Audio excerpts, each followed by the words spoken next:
When I was a kid, I was wondering kind of what's the meaning of life?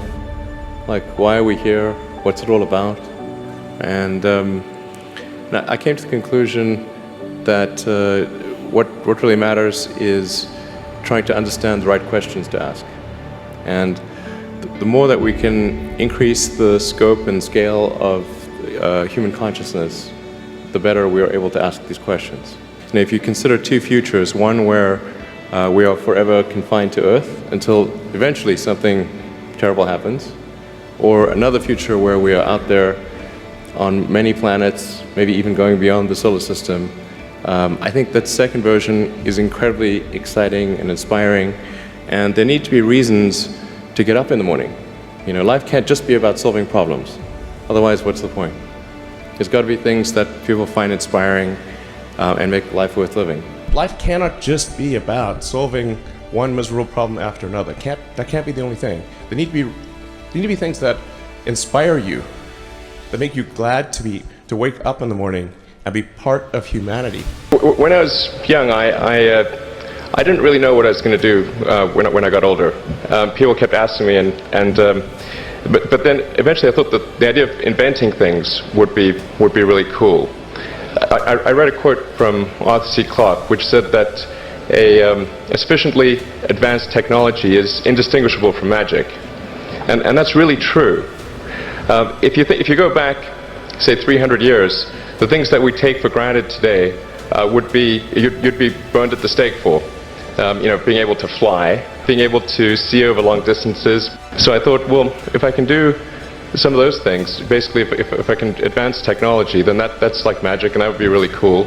I think the biggest terrestrial problem we've got is sustainable energy, but the production and consumption of energy in a sustainable manner. When you had that third failure in a row, did you think, I need to pack this in? Never. Why not? I don't ever give up. I mean, I'd have to be dead or completely incapacitated. 8 weeks later, Musk bet the company on another flight. We have liftoff. And this time around, everything worked. Perfect. If that fourth launch hadn't worked, that would have been it. We would have not had the resources to mount a fifth. You couldn't have gone on at that point. Yes, death would have been, I think, inevitable because we did not have the resources to mount a fifth launch.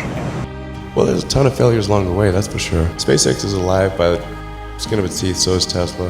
For SpaceX, the first 3 launches failed, and just barely able to scrape together enough parts and money to do the fourth launch. If that fourth launch had failed, we would have been dead. So multiple failures along the way. I tried very hard to get the right expertise in for SpaceX. I tried hard to find a great chief engineer for the rocket, but the good chief engineers wouldn't join, and the bad ones, well, there was no point in hiring them. So I ended up being chief engineer of the rocket. So if I could have found somebody better, then we would have maybe had less than 3 failures. I gave basically both SpaceX and Tesla from the beginning a probability of less than 10% of likely to succeed. In the beginning, I wouldn't even let my friends invest because I didn't want to lose their money. I thought it was like, I'd rather lose my own money. We almost did die at SpaceX, actually. So I budgeted for 3 flights. I mean, technically, I did have a plan where I had the money from PayPal. I had like about 180 million from PayPal. And I thought, I'll allocate half of that to SpaceX and Tesla and Solar City, and that should be fine. I'll have 90 million. Like, that's lots, But then what happened is things cost more and took longer than I thought. So I had a choice of either put the rest of the money in or the companies are going to die. And it's like, so I ended up putting all the money in and borrowing money for rent from friends. Yeah, 2008, we had the 3rd consecutive failure of the Falcon rocket for SpaceX. Tesla almost went bankrupt. We closed our financing round 6 p.m. Christmas Eve, 2008. It was the last hour of the last day that it was possible. We would have gone bankrupt 2 days after Christmas otherwise. And I got divorced. That was like rough, man. Women scar tissue there. If things had just gone a little bit the other way, both companies would be dead. And I had, like, one of the most difficult choices I have ever faced in life was was in 2008. I think I had maybe $30 million left, or $30 or $40 million left in 2008. And I had two choices. I could put it all into one company, and then the other company would definitely die, or split it between the two companies. But if I split it between the two companies, then both might die.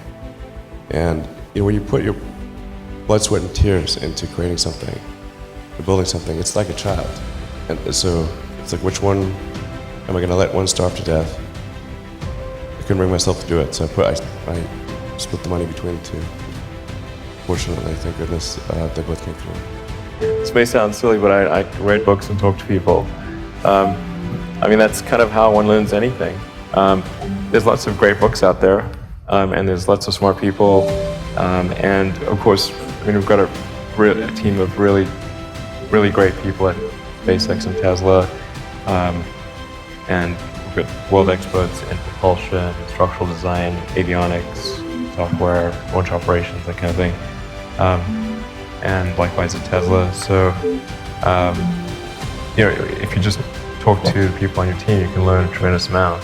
And then as you iterate through problems, it's kind of like almost anything. When you struggle with a problem, that's when you understand it. And that's so once you've done that then you have a pretty good grasp of it. In fact, that's one of the ways when I interview someone to work at the companies would be to ask them to tell me about the problems that they worked on and how they solved them. And if someone was really the person that solved it, they'll be able to answer multiple levels. They'll be able to go down to the brass tacks. And if they weren't, they'll get stuck. And then you can say, oh, this person was not really the person who solved it, because anyone who struggled hard with a problem never forgets it.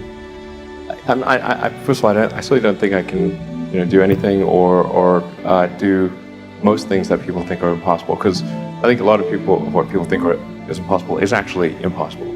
And then I think it's also important to reason from first principles rather than by analogy. So the normal way that we conduct our lives is we reason by analogy. We're doing this because it's like something else that was done, or it's like what other people are doing. Me too type ideas. Yeah, slight iterations on a theme, and it's kind of mentally easier to reason by analogy rather than from first principles. But by first principles is kind of a physics way of looking at the world, and what that really means is you kind of boil things down to the most fundamental truths, and say, okay, what are we sure is true, or as sure as possible is true, and then reason up from there. That takes a lot more mental energy. Give me an example of that. Like, what's one thing that you've done that on that you feel has worked for you? Sure. So somebody could say, in fact, people do, that battery packs are really expensive, and that's just the way they'll always be, because that's the way they've been in the past. You're like, well, no, that's pretty dumb, because if you applied that reasoning to anything new, then you wouldn't be able to ever get to that new thing. I feel fear quite strongly, but if what we're doing is what I'm doing is I think is important enough, then I just override the fear. So, but it's not as though I feel like more strongly than I would like. So if the stakes are high, if it's really important, then I will overcome the fear and just do it anyway. Failure is not a big stigma. So it's like if you try hard and it doesn't work out, that's okay. Like you can learn from that and do another company, and it's not a big deal. I think too is you got to make sure that whatever you're doing is a great product or service. It has to be really great. And I go back to what I was saying earlier, where if you're a new company, unless it's like some new industry or new market if it's an untapped market, then you have more ability the standard is lower for your product or service. But if you're entering anything where there's an existing marketplace against large entrenched competitors, then your product or service needs to be much better than theirs. It can't be a little bit better, because then you put yourself in the shoes of the consumer, and they say, why would you buy it as a consumer? You're always going to buy the trusted brand unless there's a big difference. So a lot of times,